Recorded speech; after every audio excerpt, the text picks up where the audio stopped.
നിയമസഭാ രേഖകൾ എടുത്ത് പരിശോധിക്കുമ്പോൾ കാണുന്നത് എന്താണ്? മലപ്പുറം ജില്ലാ രൂപീകരണത്തെ കെ കരുണാകരൻ എതിർക്കുന്നത് ഇത് EMS അവിടെ മാപ്പിള ഗറില്ലകളെ കൊണ്ട് മുസ്ലിം കേരളം ഉണ്ടാക്കാൻ വേണ്ടിയിട്ട്, മുസ്ലിം മലപ്പുറം ഉണ്ടാക്കാൻ വേണ്ടിയിട്ടുള്ള ശ്രമം നടത്തുകയാണ് എന്നാണ് കെ കരുണാകരൻ നിയമസഭയിൽ പറയുന്നതെങ്കിൽ അതിനെ എതിർക്കുന്നത് VS അച്യുതാനന്ദനാണ്, ചെറുക്കുന്നത് നിയമസഭയിൽ VS അച്യുതാനന്ദനാണ് നിയമസഭാ രേഖകളിൽ.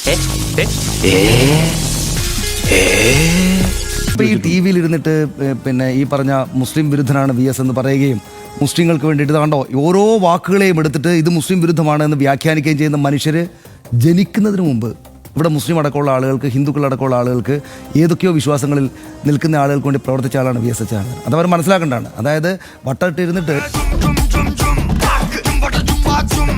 വട്ടമിട്ടിരുന്നിട്ട് ഈ പറയുന്ന ഇദ്ദേഹം വലിയ കുഴപ്പക്കാരനാണ്, ഇത് ഇങ്ങനെ പറഞ്ഞത് മുസ്ലിം വിരുദ്ധതയാണ്, ഇത് മുസ്ലിങ്ങൾക്ക് ആകെ എതിരെയുള്ളതാണ്, ഇത് ലീഗിനെതിരെയുള്ളതല്ല, ഇത് ജമാഅത്തെ ഇസ്ലാമിക്കെതിരെയുള്ളത്, NDF-നെതിരെയുള്ളത്, ഇത് മുസ്ലിങ്ങളെ ആകെ ഒറ്റപ്പെടുത്താൻ വേണ്ടിയിട്ട് VS അച്യുതാനന്ദൻ പറയുന്നതാണ് എന്ന് പറയുന്ന ഈ മനുഷ്യർ ജനിക്കുന്നതിന് മുമ്പ്, രാഷ്ട്രീയ ബോധം ഉണ്ടാകുന്നതിന് മുമ്പല്ല, ജനിക്കുന്നതിന് മുമ്പ്, അവർക്ക് മതബോധവും രാഷ്ട്രീയ ബോധവും ഉണ്ടാകുന്നതിന് മുമ്പ് ഈ മനുഷ്യൻ ഈ എല്ലാ ആളുകൾക്കും വേണ്ടി പ്രവർത്തിച്ചിട്ടുണ്ടെന്ന കാര്യം മറക്കരുത്.